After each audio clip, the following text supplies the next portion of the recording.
Eh, Baik, pertanyaannya juga pertanyaan yang berbobot.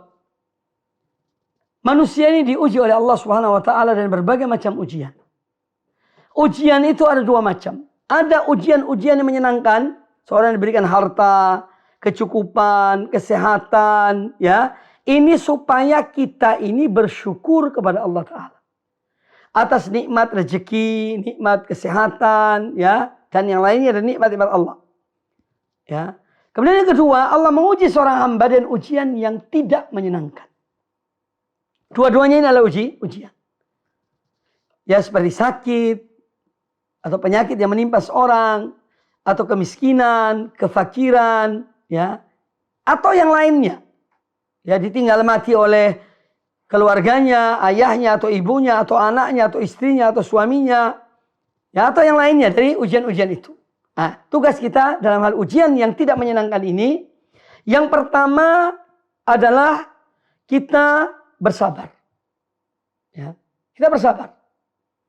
Yang kedua, kita tetap husnudzon kepada Allah Ta'ala. Berprasangka baik pada Allah Ta'ala. Karena di balik ujian itu insya Allah Ta'ala ada hikmah yang besar. Untuk Allah mengampuni dosa kita atau mengangkat derajat kita. Jadi kita tetap husnudzon. Sabar dan prasangka baik pada Allah Subhanahu wa taala. Kemudian ujian yang disebutkan dalam pertanyaan tadi, seorang suami diuji oleh Allah taala dengan penyakit yang menimpa istrinya. Ya, sudah setahun belum sembuh. Sebetulnya kalau bicara masalah penyakit, ada orang yang sakit lebih dari 1 tahun. Ya. Nabiullah Ayub alaihissalam 18 tahun diuji oleh Allah Ta'ala. Itu contoh. Ya, tapi tentu kita minta ya al-afiyah, keselamatan dan kesembuhan pada Allah Ta'ala. Namun ketika kita diuji oleh Allah Ta'ala dengan satu ujian, coba kita menengok pada orang lain yang juga Allah menguji dia dengan ujian yang sama dan lebih lama. Bahwa masih ada orang yang sakit 2 tahun, 3 tahun, 4 tahun tidak sembuh-sembuh. Nah, kalau dengan demikian, itu akan meringankan beban yang ada dalam diri kita. Oh iya ya, istri aku sakit sudah setahun. Si fulan istrinya sakit sudah sekian tahun.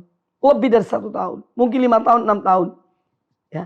Aku ini masih diuji sedikit oleh Allah Ta'ala. Baru 1 tahun. Misalnya, dengan demikian kita akan merasa bahwa ujian itu lebih ringan daripada yang lainnya. Ini contoh.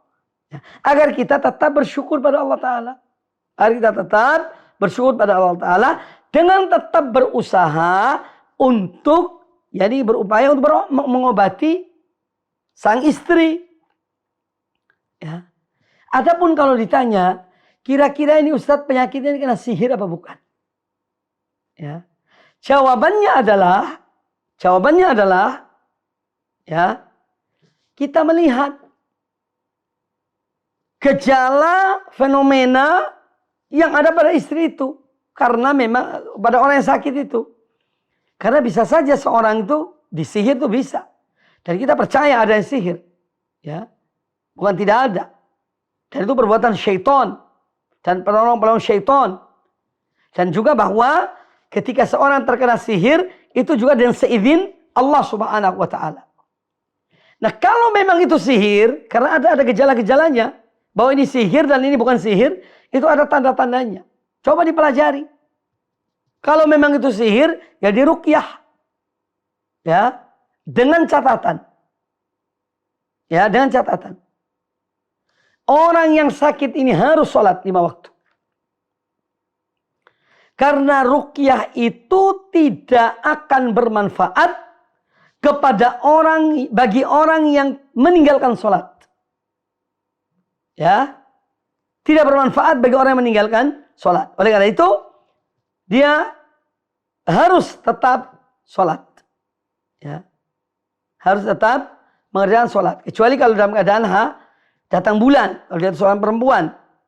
Nah, jadi Anda yang bertanya, silakan coba diteliti, dicermati sakit istrinya, penyakit istrinya. Ya, karena ada fenomena itu sihir, ada memang penyakit bawaan yang mungkin belum ditemukan sakitnya. Kalau sudah temukan sakitnya, insya Allah temukan obatnya dan seizin Allah Ta'ala.